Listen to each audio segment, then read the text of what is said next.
Hey, welcome to Draft Academy. My name is Mike. In this tutorial, I want to talk to you guys about inheritance in Ruby. Now, inheritance basically allows us to extend the functionality of one class into other classes. So I can basically define what we would call like a superclass, and then I can create subclasses from that superclass, which will inherit all of the methods, all the functionality, all of the attributes from that original superclass. So if that doesn't make sense, don't worry. I'm going to give you guys a full example of what this is and how it works. But let me show you guys first what I have over here. So I created a class over here which is called chef. And this chef class, I'm going to expand it. It has three methods inside of it. So the first method over here is called make chicken. And this method basically just prints out the chef makes chicken.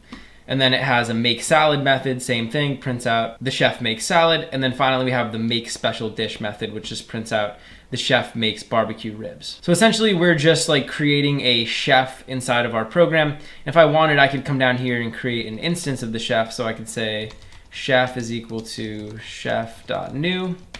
And now that I have my chef object, I could say like chef.make chicken. And now when I run my program, you'll see it says over here, the chef makes chicken. So we're telling the chef to make a chicken. We could tell the chef to make a salad or to make the special dish. Now, let's say that in addition to having this chef class, right, this general overall chef class, we also wanted to define another type of chef. We also wanted to model another type of chef in our program. So let's say that in addition to this generic chef, we wanted to create a more specialized type of chef. So we wanted to create an Italian chef. So I could say Italian chef. So we're creating an Italian chef class. And down here, we'll just end this off. But let's say that our Italian chef can do everything that our normal chef can do. So the Italian chef can also make chicken, can also make a salad, and can also make a special dish. So the Italian chef can do everything that the normal chef can do. In other words, the Italian chef can have all the same methods as the normal chef. Well, I can actually use something called inheritance, and I can pass down all of the functionality from inside of this chef class into the Italian chef class. In order to do that, all I have to do is come down here, and after I say the name of the class, I can just make a less than sign, and I can just type out the name of the class that I want to inherit from. So when I say chef right here, that means that the Italian chef is going to inherit all of the functionality from this chef class. So it's essentially going to inherit all of these methods. So let me demonstrate this. You'll notice there's nothing inside of this class. I didn't type anything inside of there. But I could come down here and I can create an Italian chef object. So I could just say Italian chef, chef.new. So I'm creating a new Italian chef. And then down here I can just say Italian chef.make salad. So even though I don't have any code up here inside of this Italian chef class, not a single line of code, I can create an Italian chef object and I can still tell this Italian chef to make salad. So now when I run my program, you'll see down here, in addition to the normal chef making chicken, we're also able to use the Italian chef to make a salad. So over here it says the chef makes salad. So this Italian chef object has access to all of the functionality from inside of the chef class because I inherited it. So I'm using inheritance here, and I'm inheriting all the functionality from the chef class. But here's a question, right? The normal chef over here has a special dish. So the normal chef makes a special dish and it says the chef makes barbecue ribs. But let's say that the Italian chef is going to have a different special dish from the just generic chef.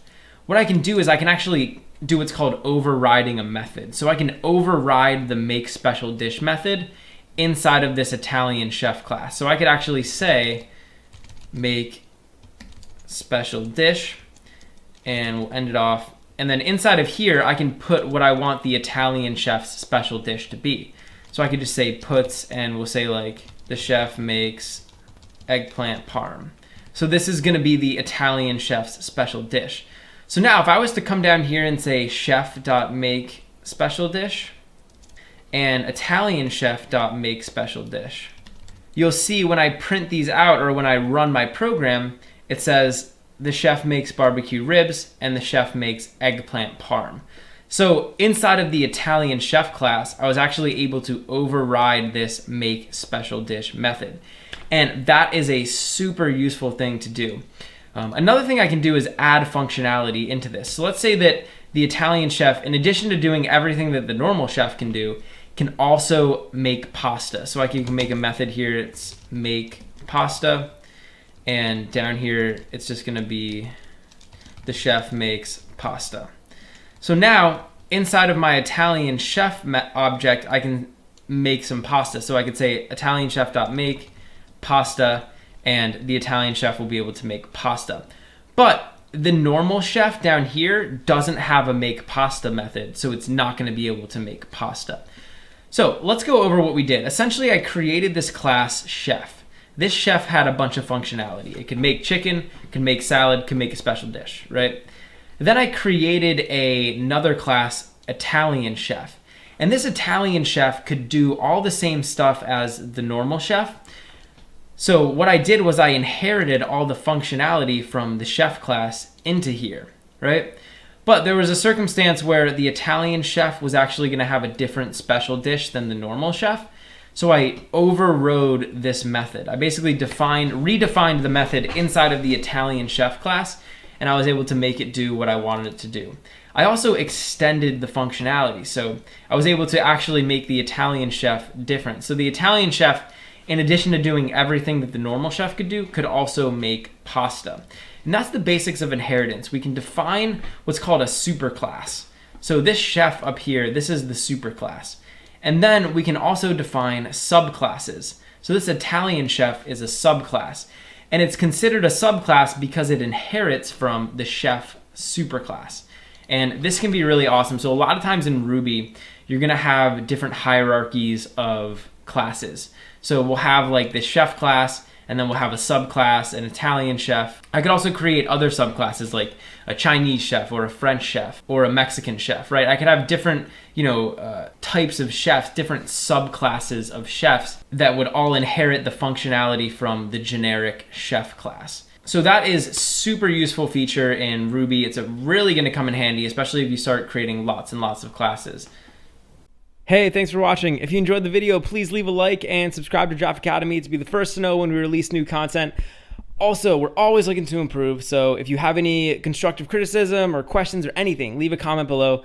Finally, if you're enjoying Draft Academy and you want to help us grow, head over to draftacademy.com/contribute and invest in our future.